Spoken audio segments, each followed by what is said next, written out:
Hi everyone, it's later in the same day and I'm hoping to finish this on camera for you now. While I was waiting for this page to dry, I'm colouring in Story of Precious Cats by Nelko Neko, and this is part 2 of colouring this particular Alice in Wonderland theme page. So while I was waiting for that to dry, I realised that what I could have used on here was actually these Gansai Tambi gem colours, the Kuretake ones. So I used the gem pink and I went over the top of that water-based marker, and it's given a bit of an odd finish, but I might give it another coat of paint and see how that comes up. But it didn't occur to me while I was recording before to actually do that. So what I've decided to do is I'm going to finish using watercolours on this page, and I also could have used that for a pink as well, and I completely forgot about having that, even though they're right in front of me. So anyway, let's get back into it. I've got the Chromatech paint pens out here. These were the gift from Joe at 120 Colours. And I've got these out because some of these are a much smaller tip, and I think what I'd like to try and attempt is to get some details into the foliage here. And you can see that my page is turning up a little bit because of the water. But I'm going to get some of these details back in with the watercolour. And I'm just going to put this bit of paper towel down to protect my right hand side page here. And we'll see whether I can complete it in this manner, because I feel like I'd like to keep it, I'm just going to get my pot of water, so I keep leaning across the camera there. I just feel like I'd like to try and complete this in watercolour if I can. So what I'm going to do is start with the lighter green, and I'm going to just try with this smaller brush to come in and do another layer of watercolour. And I don't want to make it too solid, and that's why I decided against the coloured pencil at this point, or a marker. I could always use the water-based markers for some details as well, but at this point in time, let's see if I can achieve what I want with the watercolour, and I can always use markers and other things to finish off at the end if I want to. Now I don't want my leaves to all be exactly carbon copies of each other, so I'm going to use a little bit of dark here and there to just get some variation in there without huge amounts of colour or detail. I just want to get some variation to the tone, because you know, nowhere in nature really do we see plants that each leaf is an exact carbon copy of each other. And so therefore with our colouring books we don't need to achieve that either. So I'm just using the water brush and picking up the colour off of the palette here. That's all I'm doing. So if I had an Inktense pencil or a watercolour pencil or something like that, it's exactly the same as if I was sitting here lifting up colour from the tip of the pencil. It is just exactly the same concept.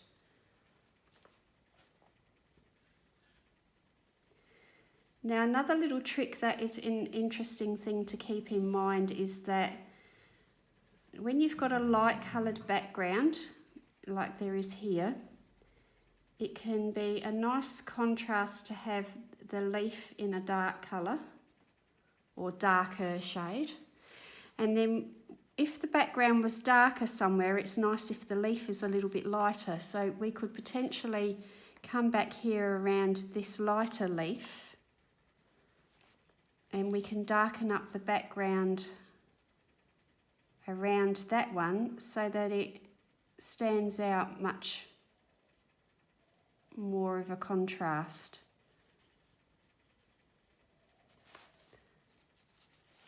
Let's move that. So I hope that makes sense. So you have a light leaf against a dark background and a dark leaf against a light background, and it just gives that nice play of contrast so that everything isn't too matchy.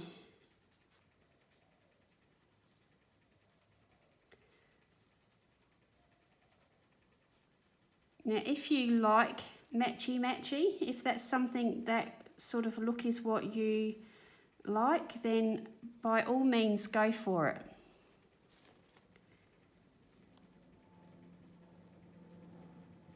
But I like to sort of have that little bit of something a little bit different for the eye to look at. And sometimes those sorts of little things make a difference in a really subtle way. But somebody looking at the picture might not even make the connection that that is what you've done. But it's just a little trick that can make things look just that little bit more varied and interesting without too much effort. You're not introducing any extra colours or, anything different. But it's just enough to help the eye keep travelling around and looking at all the different things and not getting too bored.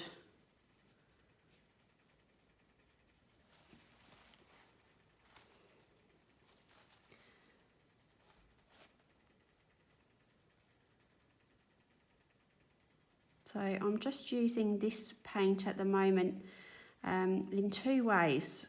Some leaves I'm deciding to wet first and then drop the colour into the leaf, and some others I'm just working onto the dry paper with the paint because I want it to be a little bit more concentrated and a little bit more controlled and detailed in some areas, but not everywhere. So again, it's just another little variation so that, the leaves are not all looking exactly the same.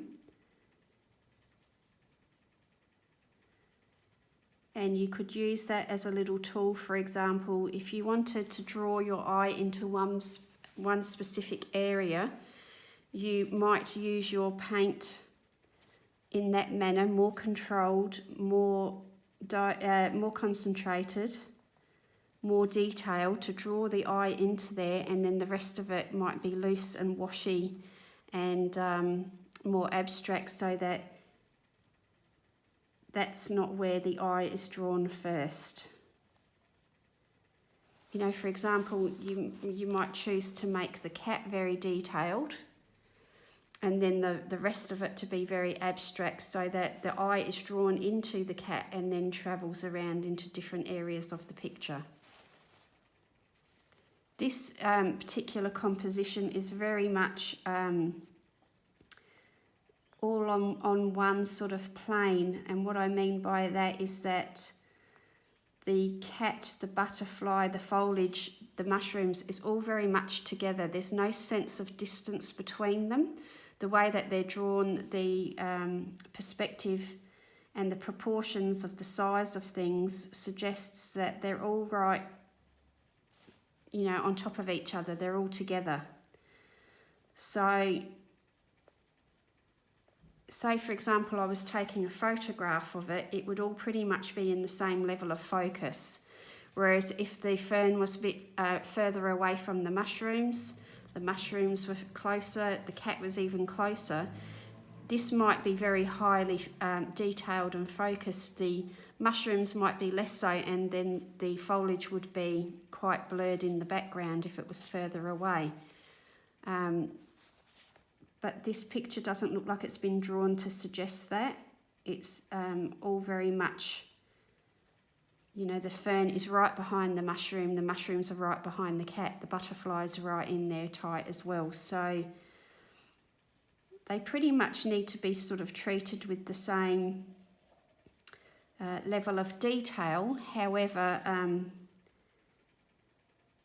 you can still use the trick of drawing the eye to whatever you feel is most important by making that the brightest, most interesting thing on the page, and everything else slightly obscured by, you know, less colour or less detail or whatever.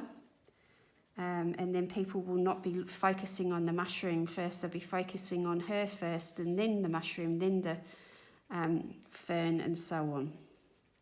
I hope that makes sense. It's very difficult sometimes to put into words something that makes sense in your head, you know, what you're thinking to yourself in your head. When you try to put it into words, it sounds quite silly sometimes, or quite difficult to explain, but I hope that that does make some sense. Now, I'm going to darken up some of the grasses, not all of them, because, you know, not all grass is exactly the same colour. And again, it would get quite boring for the eye if I treated everything exactly the same. I'm also going to put a little bit of ochre in here to just firm up some of those details that had the ochre on them there.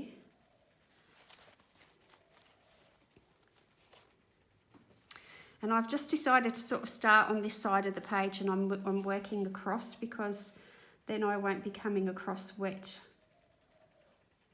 paint. I'm just going to add a bit more of a deeper sense of brown into some of these leaves.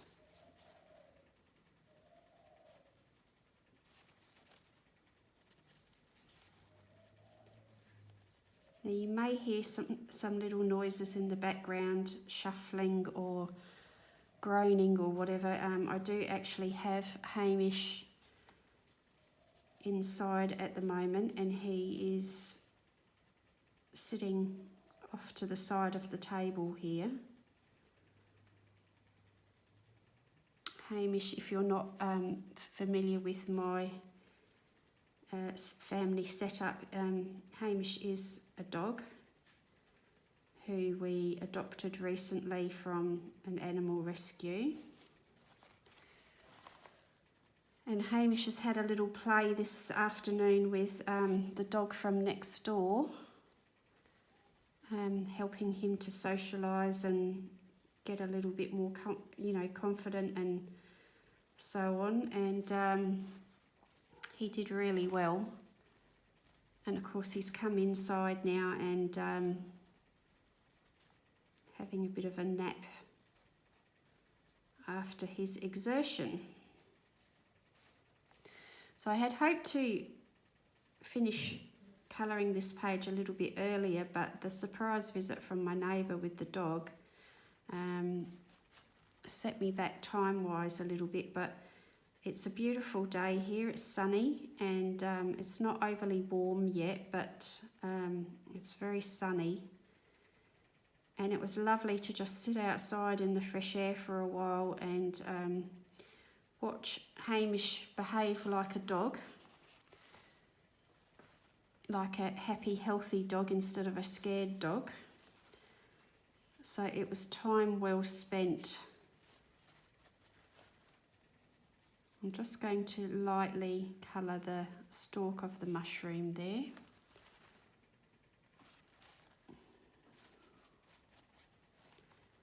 I've got the Payne's Grey here that I'm just using to suggest a bit of shadow into there. Don't really want to make it look too dirty.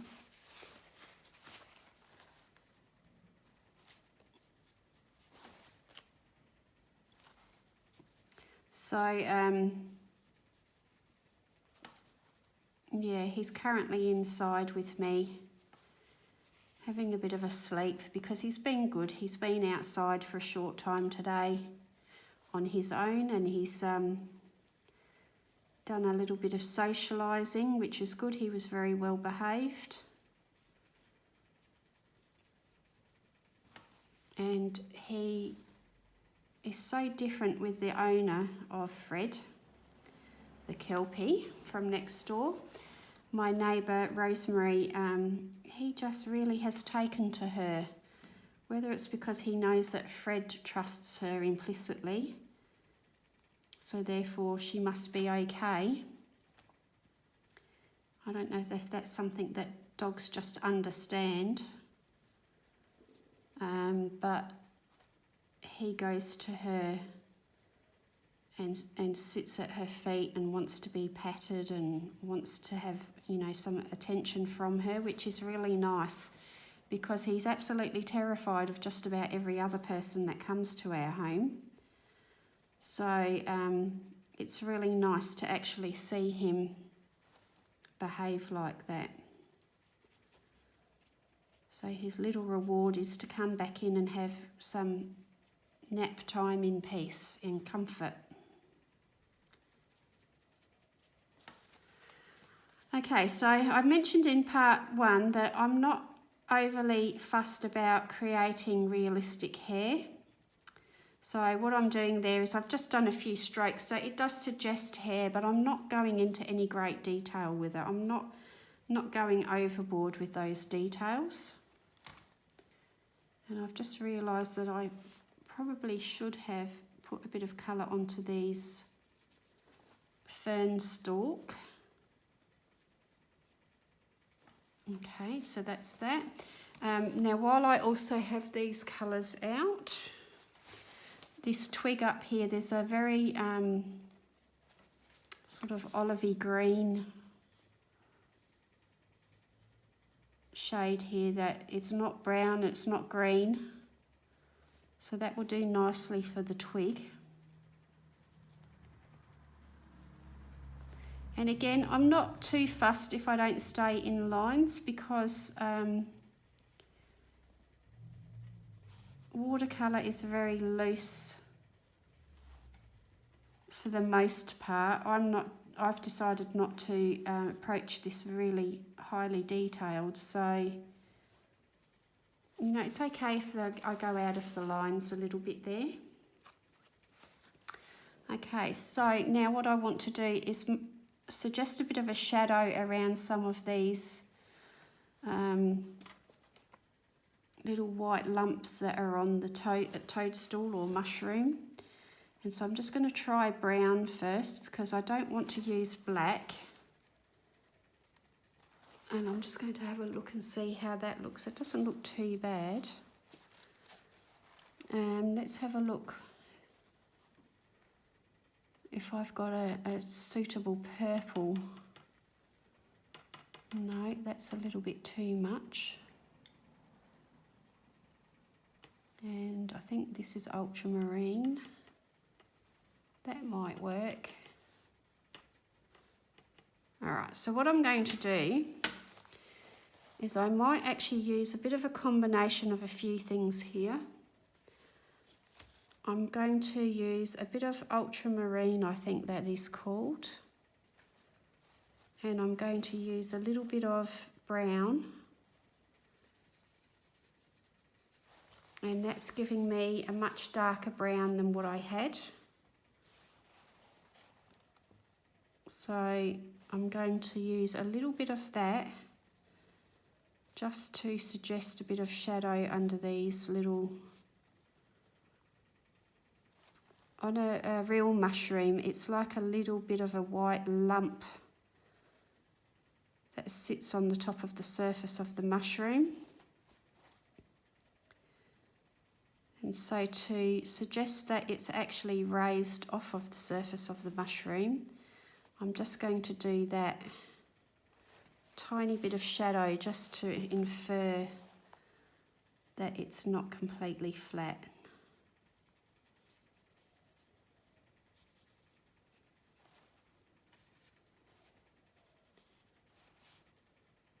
So a little bit of brown and a little bit of ultramarine.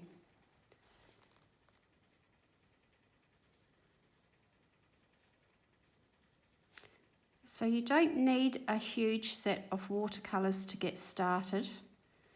When you start out, it is quite handy to learn how to mix colours. There's quite an art to colour mixing, and there's plenty of resources on the internet, or you could go to a library and get a library book or something about watercolour that would teach you some concepts about colour mixing. If you decide that you like watercolour, you can buy just about any colour that you want now already pre-made in a watercolour, or you can use watercolour pencils, or something like that.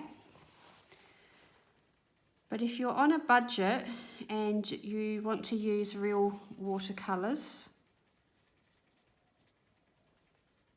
then I'd suggest that you spend some time learning about colour mixing, because you can get by with quite a small set of watercolours and mix just about any colour that you want.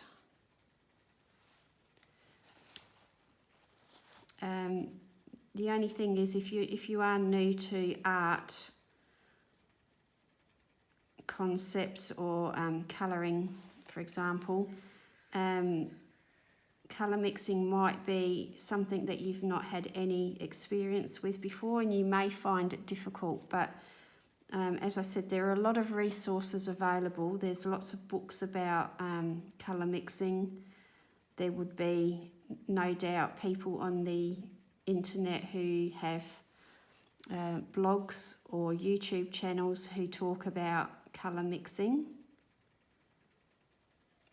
And indeed, there's plenty of online tutorials and so on. If you're serious about it, you could learn via an online course maybe.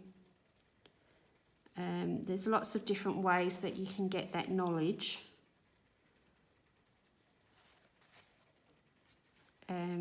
Because some people do prefer to actually have a reasonably limited set, and they will mix their colours themselves.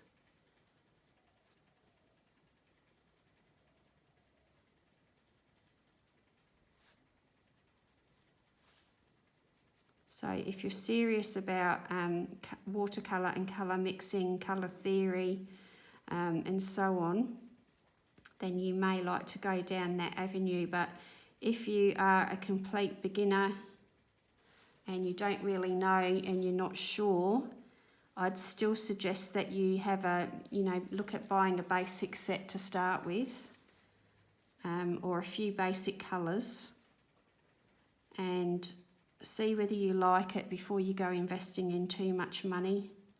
And then if you decide that you do like it, there are a lot of people making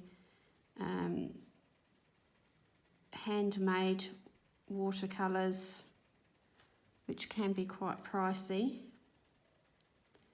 But there are plenty of people there who are offering handmade watercolours now, and of course there are many different brands that you can get through an art store, or you could go onto Amazon or so on.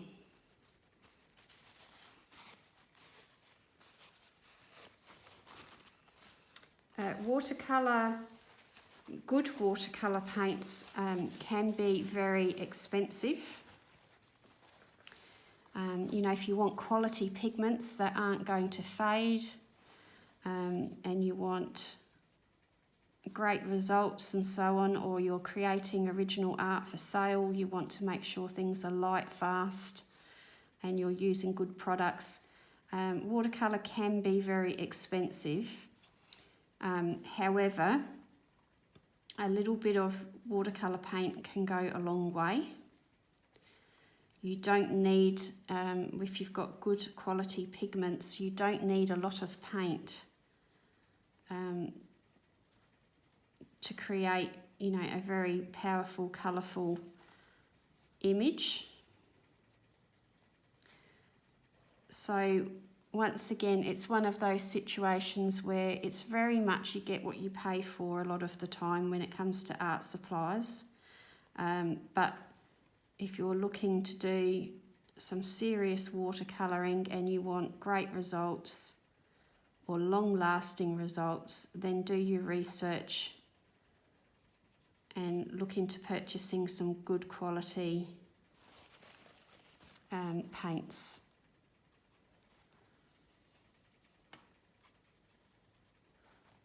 At the moment, for what I'm doing here in a colouring book, this set of Sakura Koi watercolours, it's quite nice. You know, it's nice to work with, it's easy to work with. It's looking great in a colouring book setup. I can't comment on what it would be like to create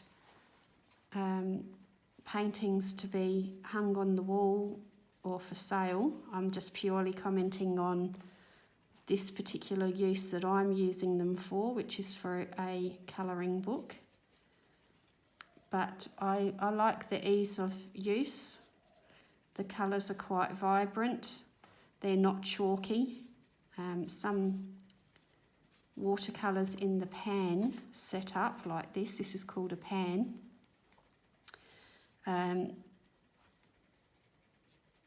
The little bits of colour are called pans, and that's a palette. Some of them, the cheaper ones that you get, or student grade sets, can have a chalky feel to them. So once they've dried on the paper, they can feel quite dry and scratchy, almost like dry pastel can feel. And then they're not great quality. But these ones don't dry like that. They feel really nice. I feel like the colours are vibrant. I'm not having to work too hard to get decent colour. You know, sometimes if there's not enough pigment in a product, you can work really hard, especially like pencils, you'd know it, but even with paints too, if there's not enough quality pigment in there, you can layer and layer and layer, you know, and you're just not going to get the results that you're expecting.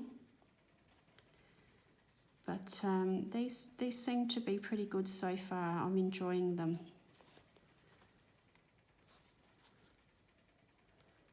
And I'm just picking that little bit of colour up on the wet brush and applying it to the dry paper. So I've done all the washy effects in the first layer, and this layer is more about fine-tuning the look. Let's put another coat of this Gansai Tambi gem colour on here. I'm just going to put some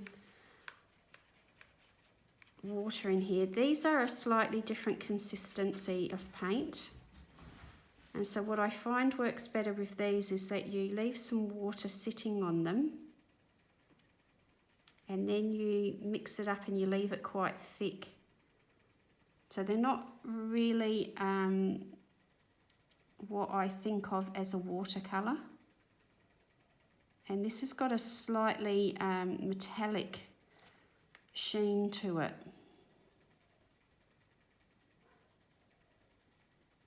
So this particular set of paints, I wouldn't imagine that I would paint a picture like I have with the Sakura Koi.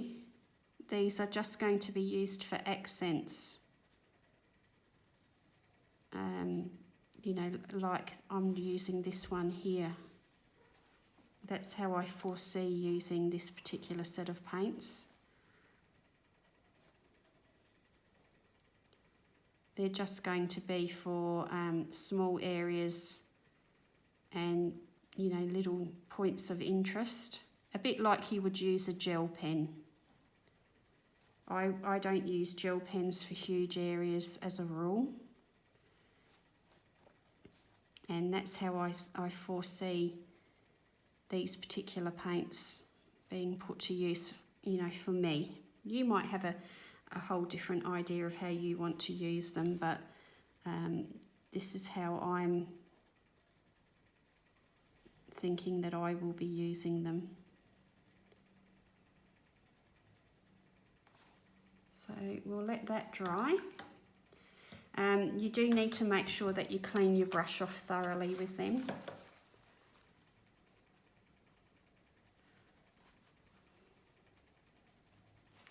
Okay, so next I'd like to perhaps just strengthen up a few little areas of red.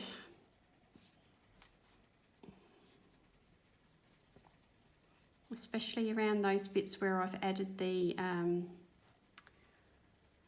mix of brown and ultramarine for the shadow, just to deepen up those areas and suggest that they're a bit more in shadow, or just to help define the shape of the object a little bit better.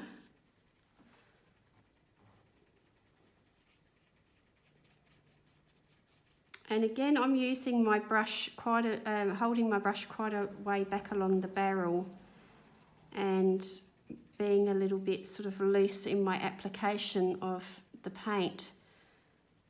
And that's partly for the reason that I don't want my hand to be covering up everything that I'm doing so you can't see what I'm doing for the sake of the video. But also I still want to keep that very much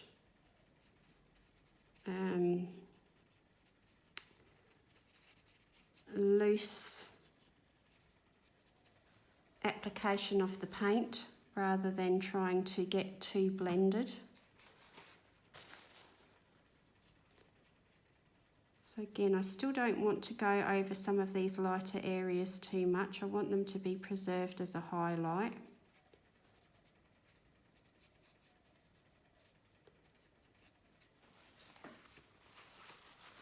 So personally, I find if I hold the paintbrush further back down the barrel, and I've got my forearm resting on the edge of the table for support, but there's not a lot of control over that paint, the tip of the brush, and it forces me to be more loose and less controlled and detailed.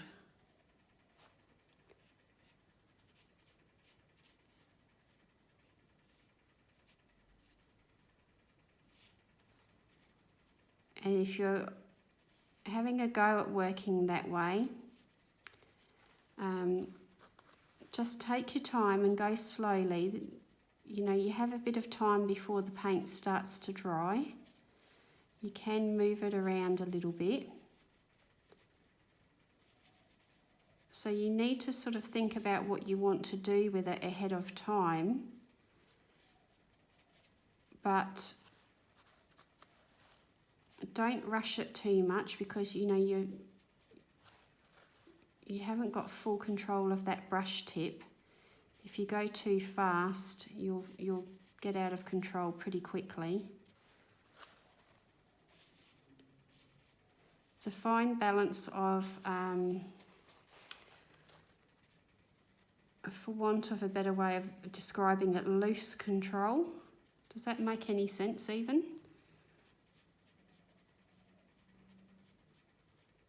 So it's thoughtful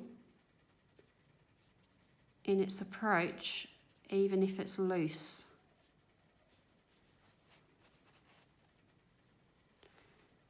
And I'm just going to put a little bit more over this side, because it looks quite pink over this side rather than red.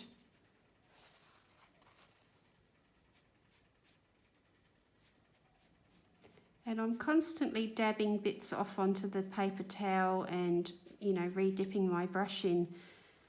But really, in the whole scheme of things, what I'm wiping off here on this paper towel isn't a lot of paint, so I'm not wasting a lot of paint. And I haven't pre-mixed paint. I'm taking it directly off of the paint pan, so it's not huge amounts of paint.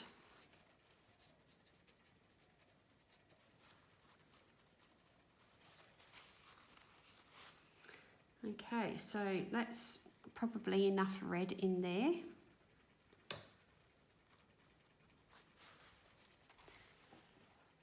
I think in the butterfly here I'd like to pretty much leave that as it is. I'm going to introduce some gold in there with a gold metallic pen. I think we might just put a little bit of extra blue into the bow here.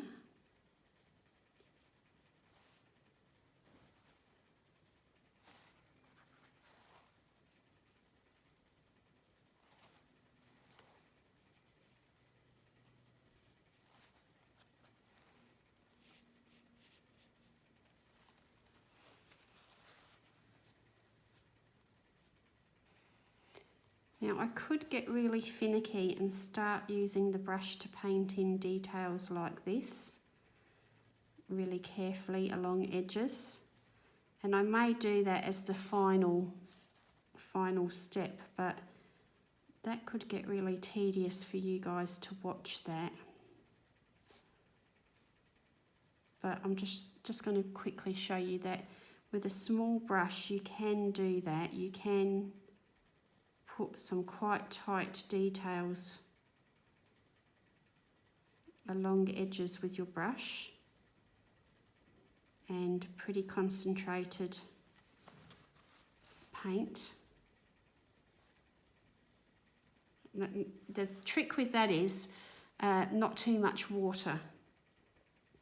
If there's a lot of water on your brush, it's going to be very difficult to get that tight little bit of detail. The more water that's on there, the looser it's going to be. A little tiny hair there that, not sure if it's come out of the brush or where it's come from, but that was annoying me.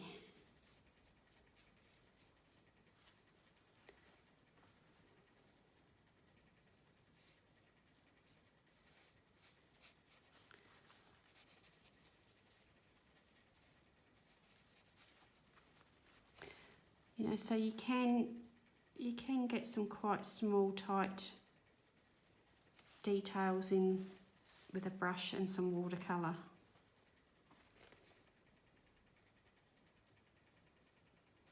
And this is still quite a big brush. If I had a smaller ordinary brush, I could get even tighter in there again.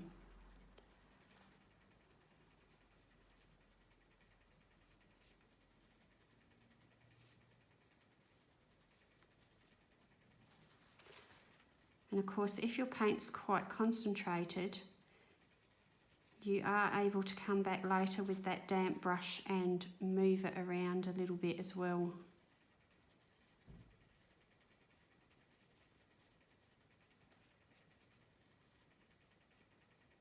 You can keep moving watercolour around that little bit more. I'm just going to do a little bit more on here. It looks a little bit light.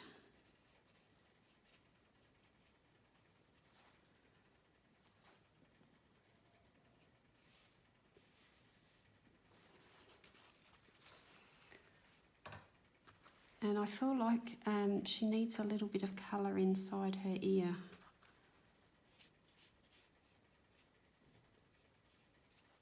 Just to take that edge off the whiteness, but not too much colour. And the same with her nose. Little pink nose. Okay, so let's pick up just a little tiny bit of black and I'll show you how that works with the dark black.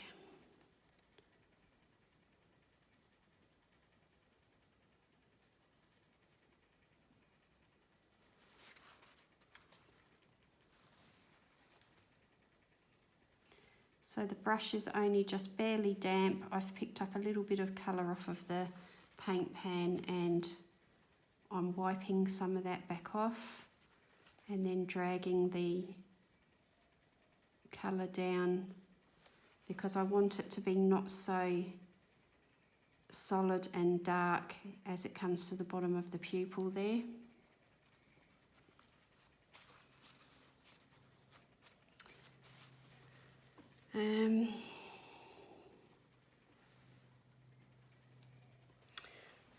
What I would like to show you as well is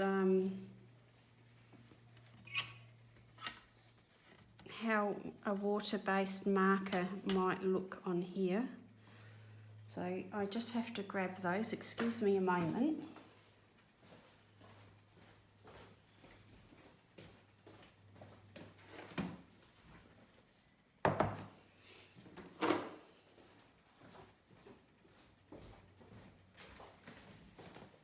I tidied up in between recording and put some things in different areas, and now of course I want them.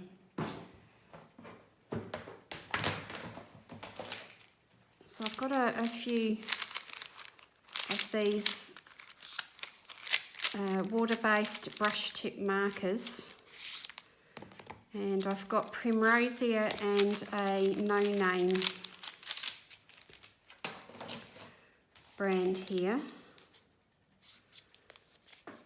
Let's see what these are, like a light olive, sort of a very yellowy green, and they look to be almost the same colour, all of those, so it doesn't matter which one I use. You can, oh, there was something on the tip there. You can lightly use the brush tip and they work really nicely with the watercolours.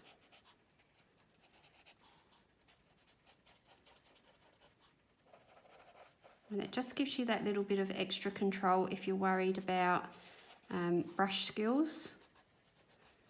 You know, if you're not used to using a brush.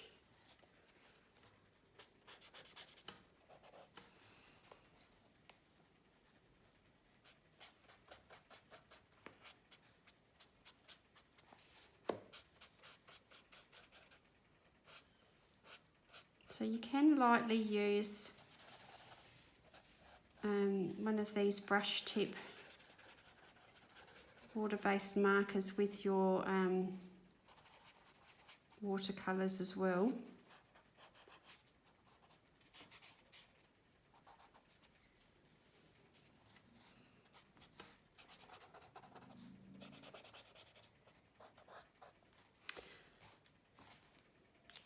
And say for example I'd like to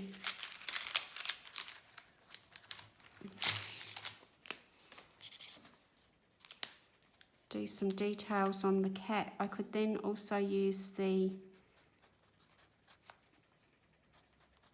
fine tip, although this one's not working very well.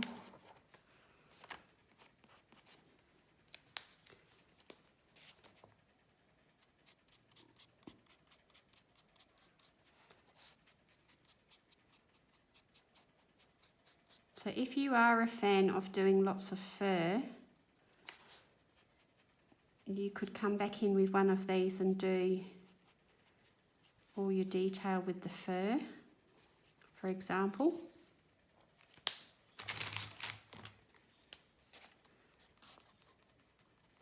That actually looks quite green.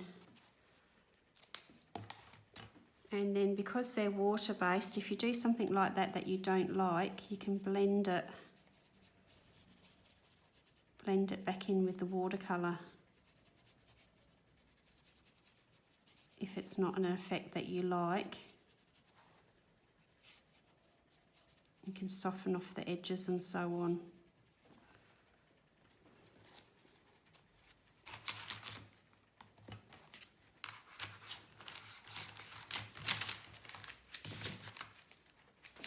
So I'm just going to grab my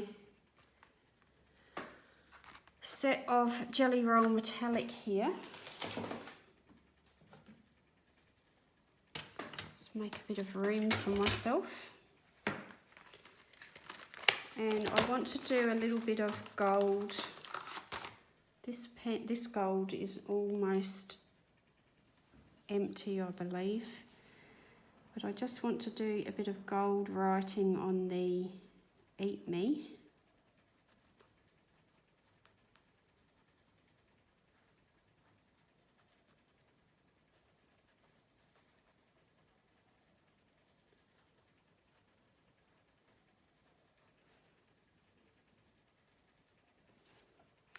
And I wanted to just do a little bit of gold on the butterfly, just to, you know, so that when I'm moving the page, I'll get a little bit of sparkle there.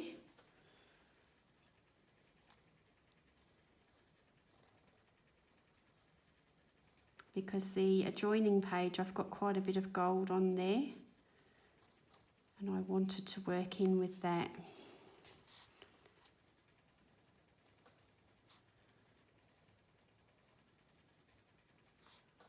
So not huge amounts, and I might just do a little bit on the twigs.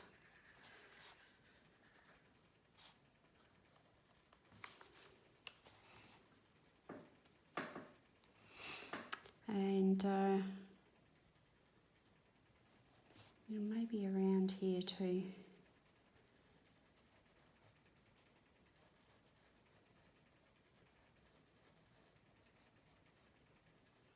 Now, while I was having a break in between recording these two videos, I saw that Colouring with Kay has a new video out about adding sparkle and shine to your pages. Personally, I don't add a lot of that sort of thing to my pages, but Kay is absolutely the master of doing that. So if you're interested in learning a little bit more about adding metallic paints and sparkle and shine and so on to your particular pages and colouring, do check out Colouring with Kay. She really is amazing at how she uses her shiny paints and so on. We might just do a little bit more of a darker colour under there.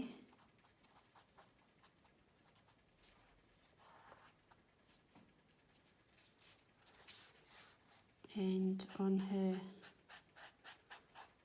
tail.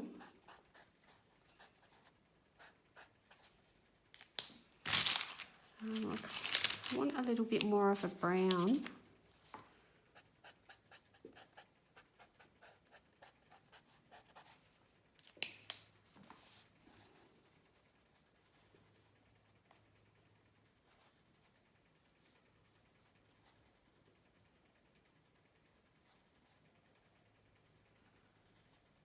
So you can supplement colours as well with your water-based markers if you're lacking a little bit in your set and you're not confident about mixing your colours, you know, out of those sorts of paints. Perhaps you can just work with adding little bits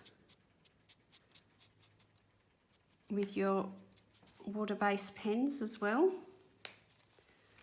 That's something that you can do. And I wish I'd brought, oh, I have got them, that's good. I was going to say, I wish I'd brought my pencils down because I do feel like adding a bit of pencil to this now.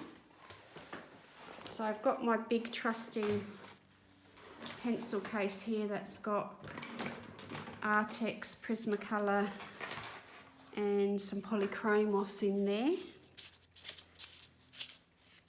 And I'm just going to use them.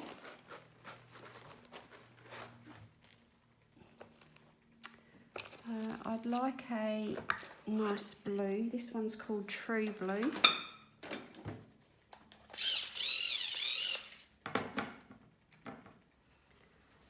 And I'm just going to use that to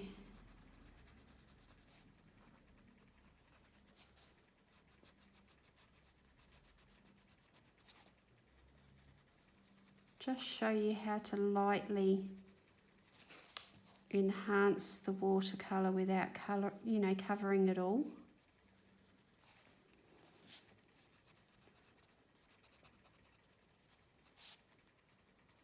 Because I think it's a shame if you've spent all this time doing your nice lovely base with watercolours and getting all those fun effects started, and then you come back with your your coloured pencil and you cover it completely. I just feel like that is such a shame.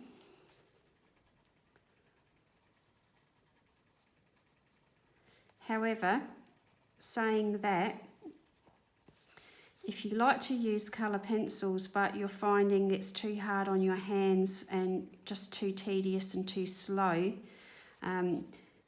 laying down this very quick wash of colour with a watercolour pencil, watercolour paint, or even an light acrylic wash, speeds it up considerably, so that you don't need to use as much of your pencils or your time with the pencils, and it saves you a lot of hand pain. If you've got arthritis or any issues with your hands or your wrists, you will find that just doing this will speed things up incredibly. And you might find, that little bit of extra enjoyment come back into your pencil time when you're only using a small amount of it like that.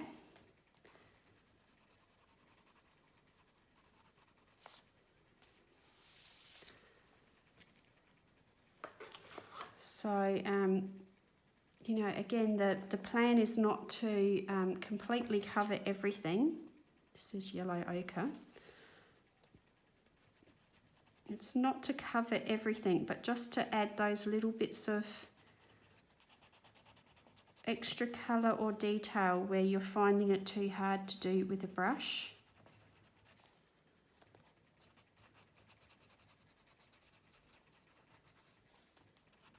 Or perhaps you're lacking the colour and you're not confident to mix the colour. It adds a different texture to the paper.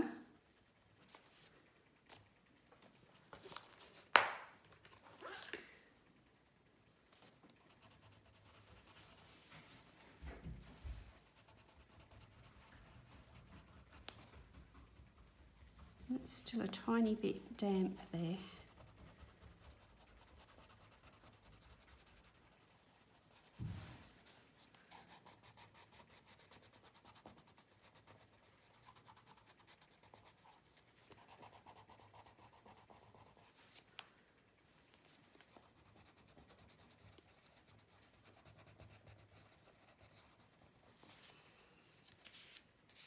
Now the danger with bringing out all the extra things is that you can fiddle a little bit too much.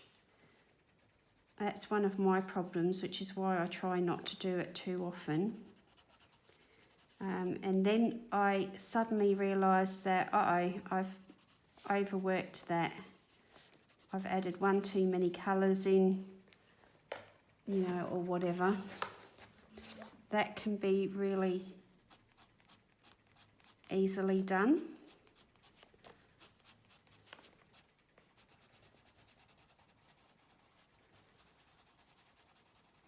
So just remind yourself to keep having a look and determining whether you really do need to add that extra bit of colour in there.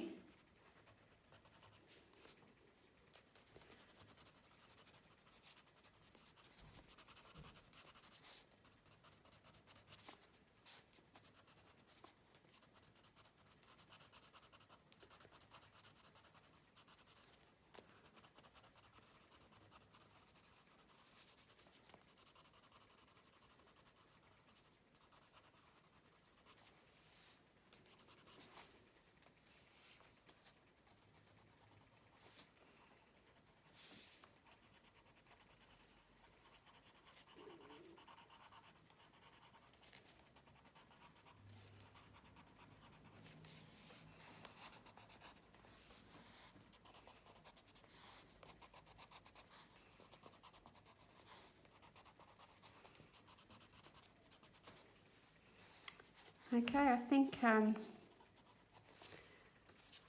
pretty much there, to be honest. I don't know that I want to do too much more. I'm really risking overworking it.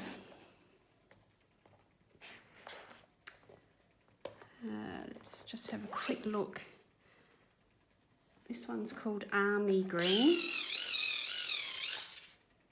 And I just want to do a little tiny bit of that deeper green, but it's like a brown, khaki green almost.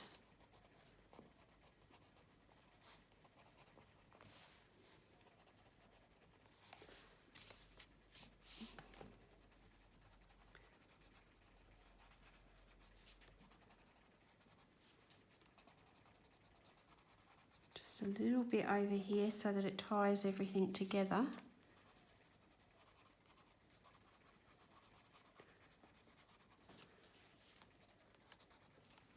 Okay, I think that's getting really close to where I'm going to call it. Okay, the only thing probably I haven't thought about too much is the shadow under the petticoat there. So let's just quickly put in a light bit of, this is Parma Violet.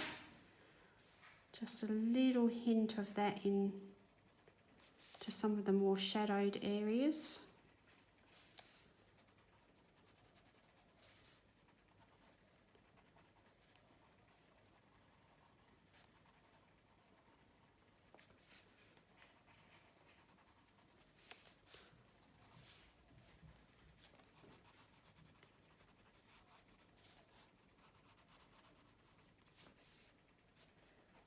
A little bit under there. That's quite pink now, isn't it? Okay.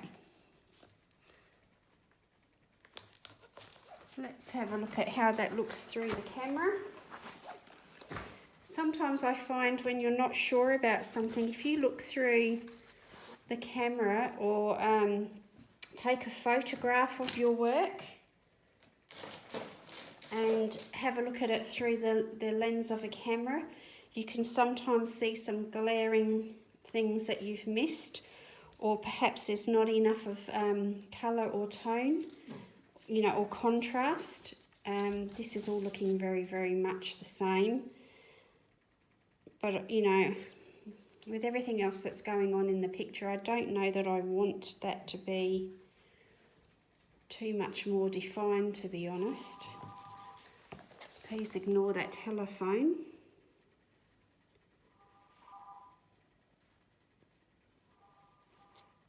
So I'm going to leave that there, I think.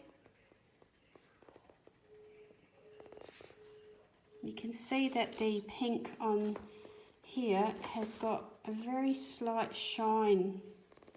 That's the Gansai Tambique gem colours, and I used gem pink,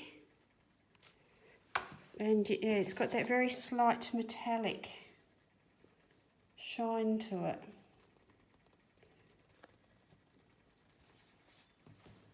Hamish. So there you go. I'm going to leave that there, I think, at this point. Perhaps if I go away and come back and look at it again, I might find some areas that I could darken up a little bit, but I'm reasonably happy with that. And that's, you know, around the 2-hour mark that it's taken me to complete that full page. If I had done the whole lot with coloured pencil, it would have taken me a lot longer. Okay, so thank you for watching. I hope that you know, you may have picked up some different ideas of how to approach your watercolours. Do leave any comments or questions that you'd like to ask me in the comments, and I'll try to help you if I can. But yeah, hopefully that just gives you some different ideas of how to work with watercolour. So thanks for joining me. If you're still with me right to the end here, I really do appreciate it. and I will see you again really soon. Take care everyone. Bye now.